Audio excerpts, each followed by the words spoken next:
Lo que vamos a ver la clase de hoy, vamos a seguir con y tratar de terminar con el microcontrolador 8051, con la familia, ¿no?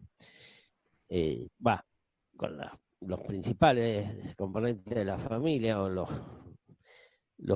progenitores de la familia, el 8051 y el 8052, con el 31 y 32 sin memoria ROM. Y la clase pasada llegamos a ver las puertas y los timers. De eso hay un apunte en la página que describe todo lo que es hardware, la arquitectura, las interrupciones, los timers, la puerta serie que vamos a ver hoy, las interrupciones. Y hay otro apunte que hace referencia al set de instrucciones, ¿no? Y también, no sé si está en la página, pero si no, nos lo pide. Está las planillitas esas del set de instrucciones que yo mostré en las transparencias. Un poco mejor que en las transparencias en Word. Bien, para el concepto de interrupciones es el mismo, el concepto básico de interrupciones es el mismo que tenía el 8051, lo que pasa es que está adaptado a otras circunstancias, otra plataforma, que es la misma del 8085, digo, ¿no? Está adaptado a otras características donde las fuentes de pedido de interrupción, hay fuentes internas y fuentes externas, y además, como habíamos hecho mención, tenemos la posibilidad de cambiar la prioridad de las interrupciones. En el 8085 teníamos un sistema de prioridades definido por el fabricante y era inalterable. Bien, entonces, bueno, esto es algo que conocemos, un programa sin interrupciones, se corre el programa principal en el tiempo, sin sin ninguna discontinuidad, ¿está bien? Mientras que un programa con interrupciones corre una parte, va a una rutina de servicio, vuelve al programa principal, va a otra rutina de servicio. Podría ser un sistema, vimos en las interrupciones selectivas, como un pedido de interrupción puede interrumpir una rutina de servicio, podría de aquí saltar a otra rutina de servicio, volver a esta y después volver al principal y así sucesivamente, ¿cierto? Puede ser eh, tan enlazado, tan rebuscado como la imaginación del ingeniero o el bioingeniero lo necesite para su aplicación. Completa. Ahora, opción puntero, opción flecha, bien. Entonces, ¿cuáles son las fuentes de pedido que tenemos de interrupción? Tenemos la interrupción externa 0, que, cuya entrada es una interrupción externa, activa en 0, que puede ser activa por nivel o por flanco. Eso dependía de un bit que ya vamos a ver, pero ya lo vimos, estaba en el mismo registro que tenía unos bits que ocupaba el timer, y eso disparaba un flag, el IE0, que es el que va a pedir interrupción. La interrupción externa 0, que ocupa una de los pines de la puerta 3, o sea, si yo voy a usar la interrupción externa 0, entonces ese pin de la puerta 3 no lo voy a poder usar como entrada-salida. Siempre cuando lo uso para otra cosa, su función primaria no va a ser ocupada. El TF0, que era el flag de desborde del timer 0, produce otro pedido de interrupción, que sería el segundo, la interrupción externa 1, que es el bit 3 de la puerta 3, también con un bit que lo hace que sea activo por flanco o por nivel. El TF1, que es el desborde del timer 1, y después tenemos las interrupciones de la puerta serie, que es una sola, pero puede estar producida por transmisión, o sea, porque el registro de transmisión quedó vacío, y y le va a pedir a la CPU que le escriba un nuevo registro y un nuevo dato, perdón, en el registro de transmisión, o porque se llenó el registro de recepción y entonces está solicitando que la CPU le lea el dato que ha ingresado por la puerta serie. La puerta serie la vamos a ver luego, es el tema que continúa después de interrupción. Y para el 8052, que tiene un timer más, que lo vimos al final de la clase pasada, tenemos también un doble pedido, o sea, dos fuentes de pedido que produce una única salida de interrupción, un único vector de interrupción, que esa interrupción puede estar producida por un desborde del timer o por que se ha producido un flanco en la captura o la recarga, dependiendo si está en el modo recarga o en el modo captura. En el caso de los timers o de las interrupciones externas, el solo hecho de las interrupciones externas, cuando son activas por flanco, el solo hecho de acceder a la rutina de servicio correspondiente hace que se resetee el flag. El TF1, el TF0, el IE1 y IE0 se van a resetear automáticamente por el acceso a la rutina de servicio, como lo hacía la 7.5 del 8085. En el caso del timer 2 del 8052 o de la puerta serie, estos flags, el TI o el RI o el TF2 o el F2, deben ser reseteados por software, porque cuando entremos a la rutina de servicio vamos a tener que ver por qué condición fue la que produjo el pedido, si fue por transmisión o por recepción. ¿Está bien? Bien.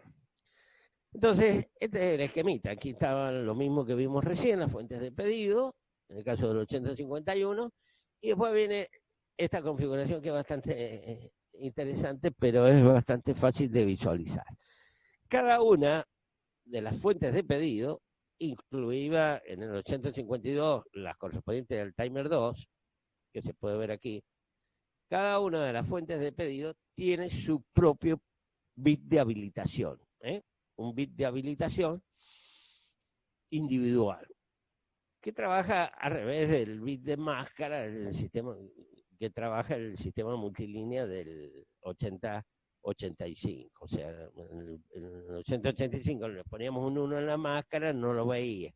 Aquí si ponemos un 1 en el bit correspondiente a la INT0, habilita, cierra la visita esta y entonces va a habilitar la entrada del pedido de la interrupción externa 0. Pero además, si seguimos la línea hacia la CPU, el flujo de la información, entonces hay una llave general, digamos, que es la deshabilitación global, una llave general, esto vendría a ser como un tablero, entonces esta deshabilita todos los circuitos y entonces este bit esta llavecita, digamos, inhabilita todas estas interrupciones. No tenemos aquí ninguna interrupción no enmascarable como existía la trap.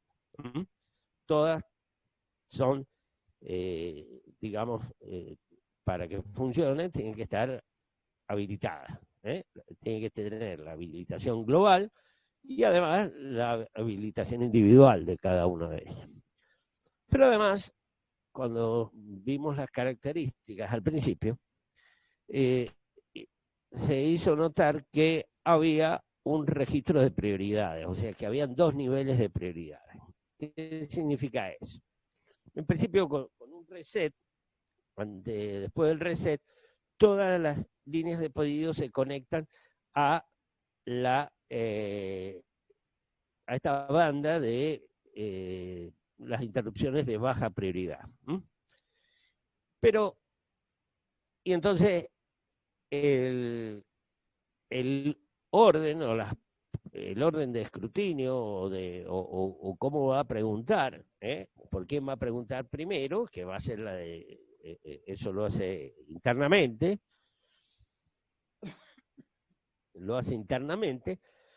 va a ser la interrupción externa 0, después el timer 0, después el timer externa 1, el timer 1, la serie, y en el caso del 8052, el timer 2. Entonces esa es la secuencia. Pero existe otro plano, que es el plano de alta prioridad. O sea, hay un registro, vamos a ver que hay un registro de prioridades, donde yo a cualquiera de estas fuentes de pedido la puedo poniendo en este registro de prioridades, lo puedo poner en 1 y entonces podría, por ejemplo, la del timer 1, ponerlo en el registro, pasarlo a la prioridad alta. Entonces, cuando la CPU pregunta si las interrupciones están habilitadas y entonces se fija quién hace el escaneo o el pooling, la secuencia de pooling de polling para ver cuál es la que debe atender de mayor prioridad. Entonces primero recorre este plano de alta prioridad y ahí puede estar conectado cualquiera, si es que yo le puse un 1 en la TF1 y la recorre en este mismo sentido. Y después recorre la de baja prioridad. ¿Está bien? Entonces, este registro de prioridades lo que hace es me puede cambiar la prioridad original dada por el fabricante, que es la que está especificada acá. Yo puedo pasar cualquiera de las fuentes de pedido a un plano de máxima prioridad. Si paso todo lo de máxima prioridad, van a seguir estando en la misma prioridad que dio el fabricante. Bien, esto es lo mismo, nada más que no tiene colorcito, y aquí aparece la del timer 2 para un 8052 como la de menor prioridad. Bien, entonces ese es este registro de prioridades nos da, digamos, como un grado de libertad adicional donde yo puedo cambiar, ya sea para toda la aplicación o en una parte de mi programa. Yo quiero que la puerta serie tenga una prioridad predominante, entonces la paso a alta prioridad. ¿Está bien? En otra parte la vuelvo a prioridad baja. Puedo jugar es digamos, otra variable para mover, aparte de las habilitaciones, yo puedo trabajar con las prioridades de manera de que el sistema de interrupciones sea más accesible, digamos, y más maleable, digamos, y haga lo que a mí se me ocurra, o al programador o al diseñador, ¿no? Bien, entonces tenemos dos registros, un registro de habilitación de interrupciones, donde tenemos la llave general, la EA, y después, que tiene que tener un 1 para que estén habilitadas, y después las interrupciones individuales, la del timer 2, la serie, la del timer 1, la externa 1, el timer 0 y externa 0. Y también tenemos, con un 1 se va a habilitar la interrupción. Y también tenemos el registro de prioridad de las interrupciones, donde yo, en principio, ante un reset, las pone en prioridad baja, pero yo podría, poniendo un 1, pasarlas a prioridad alta. En principio, cada una de las fuentes de pedido de interrupción tiene su propio indicador. En el caso de la puerta serie, ya vimos que tenía 2 indicadores, y el timer 2 también 2. Por lo tanto, estos 2 últimos no se resetean cuando se accede a la dirección asociada, y cada uno tiene una dirección que es la dirección que se va a cargar en el contador de programa después que el valor del contador de programa se guarde en el PC. ¿Se acuerdan cómo trabajaba el 8035? Esto es más o menos parecido. Y el orden de atención en principio es esto, si están todas en el mismo nivel de prioridad. Si están en distintos planos de la prioridad, si está en distintos planos, entonces va a recorrer primero la de plano de alta prioridad y después van a recorrer el plano de baja prioridad. Este es otro dibujito también, es lo mismo, más bonito nomás, del registro de habilitación de interrupciones. Aquí tenemos lo que refería a las interrupciones externas, el flag de IE1 para la interrupción externa 1 y de la IE0 para la interrupción externa 0, que estaba junto con en el TCOM, que es donde estaban los flags de desborde del timer y del timer 0 y del timer 1, y que vimos en la clase pasada, y estaban los bits que producen el arranque del timer 0 y del timer 1, el TR0 y el TR1 cuando lo quiero arrancar por software. Y el IT1 y el IT0 son los que me dicen si IT0 está en 0, la interrupción es por nivel, y si IT0 está en 1, la interrupción es por un flanco negativo. ¿Está bien? Bien, ¿cómo es el proceso de interrupción? Luego, los flag indicadores, que son los flag estos que veíamos aquí, estos flag indicadores, los lee en cada ciclo de máquina. Es más, en el estado 5, en la fase 2 del estado 5. Acuérdense que cada ciclo de máquina tenía 6 estados y cada estado tenía 2 fases. O sea que en la penúltima fase, en el penúltimo estado, en la segunda fase del penúltimo estado, es cuando saca una foto de los indicadores, de las banderas, o los fiflós de pedido que le habíamos llamado en el 8085, que están internos aquí. La muestra las evalúa en el ciclo de máquina siguiente. Si alguna está activa y no se presenta alguna condición de bloqueo, esto está en rojo porque es una condición importante, se accede a la rutina de servicio. ¿Qué va a hacer el acceso a la rutina de servicio? ¿Qué va a hacer? Guardar el PC en la pila y cargar el PC con la dirección correspondiente, que es la dirección esa que habíamos visto en la tablita esta. Pero además, le comunica a la lógica de interrupciones, que ha saltado a una interrupción. Por eso existe, que vamos a entender por qué existe el retorno de su rutina, el RET, y el RETI, que es retorno de interrupción. O sea que ya sabe la lógica de interrupciones que está en un determinado nivel de interrupciones, que puede estar en el nivel bajo o bien en el nivel alto. Depende de dónde vino el pedido. ¿Está bien? Todo esto va a ocurrir si no se presenta una condición de bloqueo. ¿Cuáles son las condiciones de bloqueo?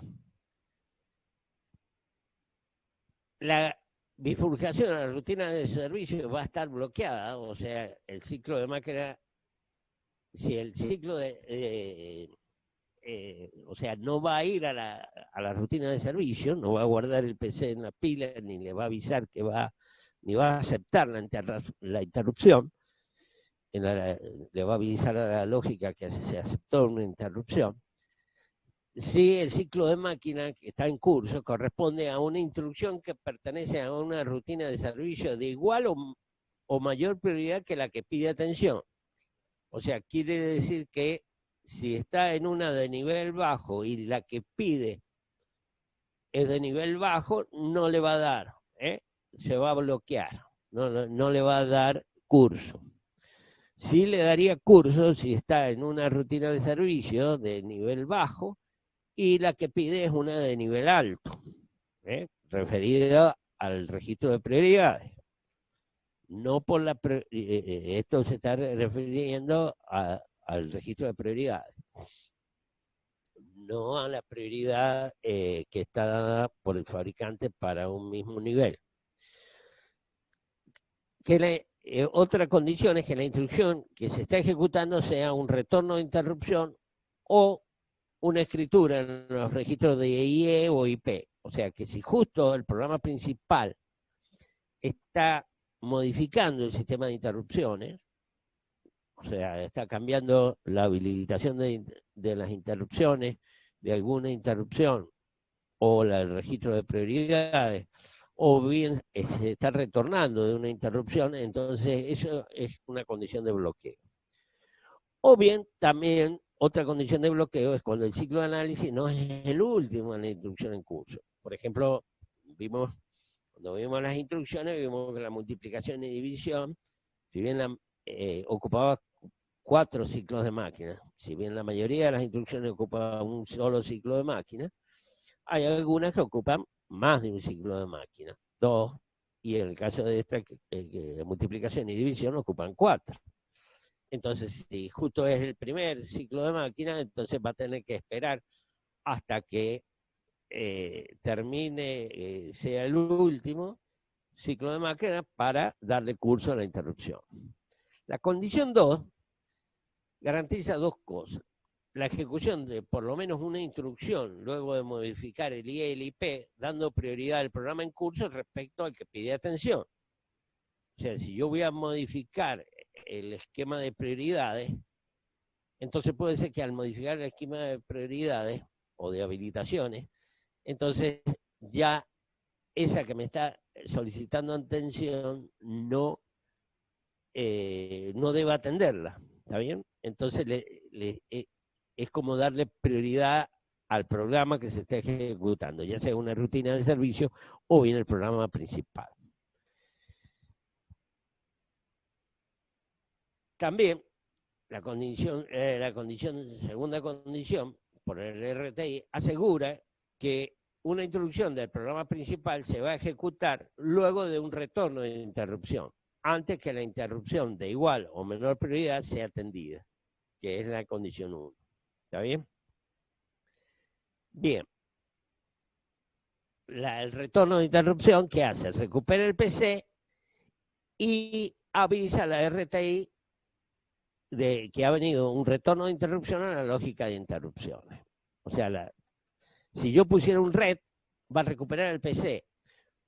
En vez de un RTI, le pongo un red, un retorno de su rutina común, va a recuperar el PC de la pila, pero la lógica de interrupciones va a quedar como que todavía está en la rutina de servicio y nunca más va a acceder a una interrupción que sea de mismo nivel o de menor nivel de la que ha estado ejecutándose.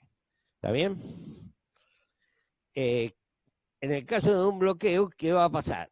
En el próximo ciclo se realiza una nueva evaluación. En el próximo ciclo va a volver en ese ciclo que evalúa, también lee, y en el próximo va a evaluar. Y si el pedido aún está presente y la condición de bloqueo ha desaparecido, será atendida.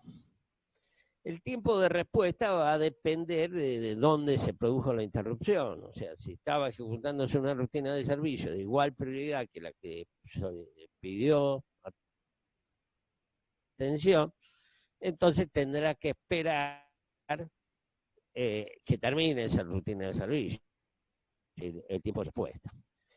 En otro caso, si está en el programa principal, entonces tenemos que poner el tiempo de respuesta, va a depender de la instrucción que más demora, que sería la de 4 ciclos de máquina, más los 3 ciclos de máquina que le responden, que corresponden al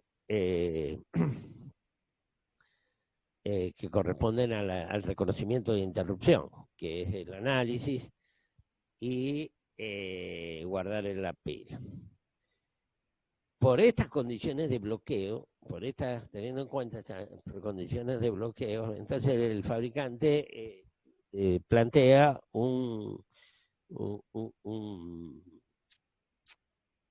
simple trabajo de hacer un modo paso a paso, o sea, ir instrucción por instrucción.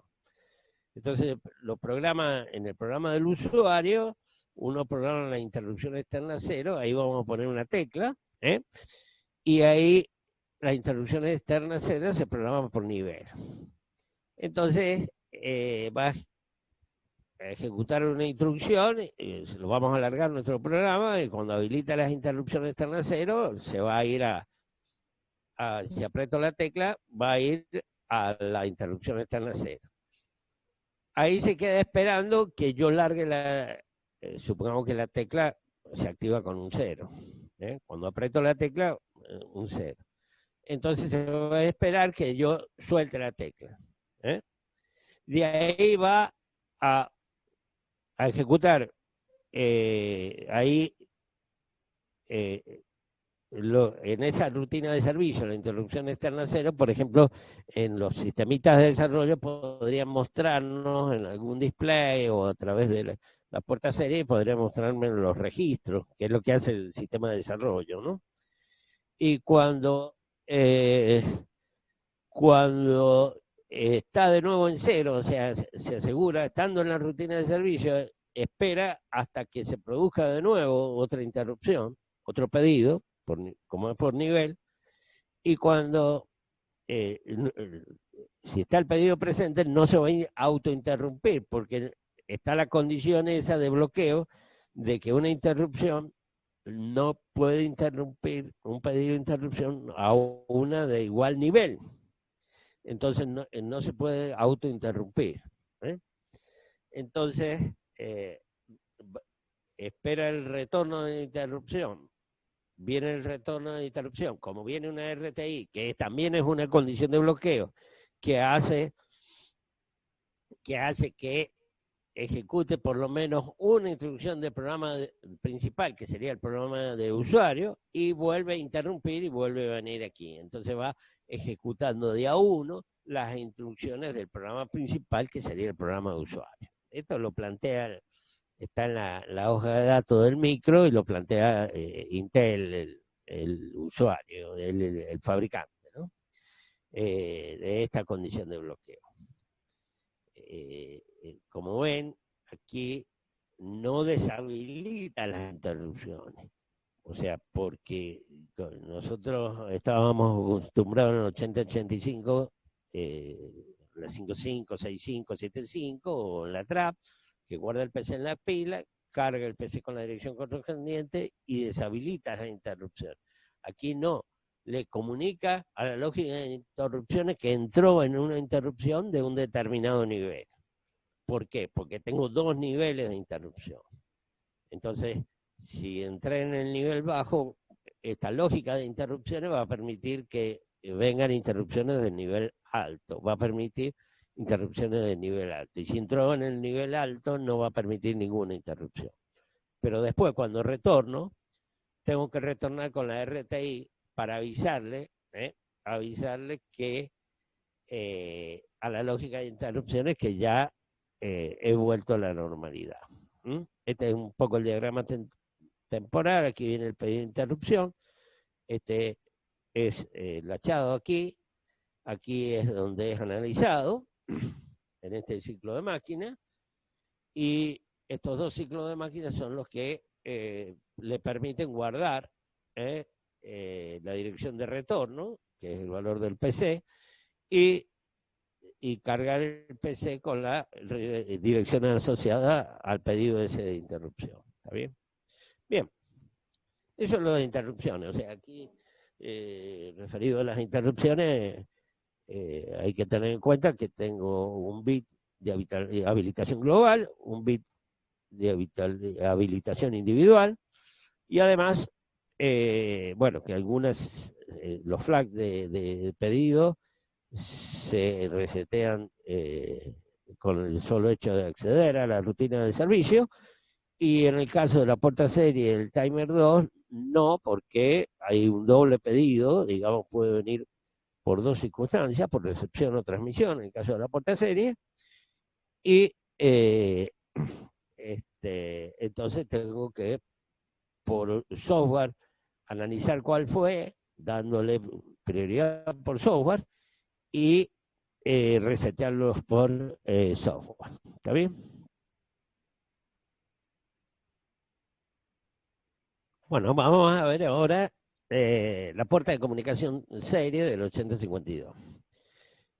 Tenemos la comunicación serie entre dos microcontroladores, la comunicación serie entre dos microcontroladores.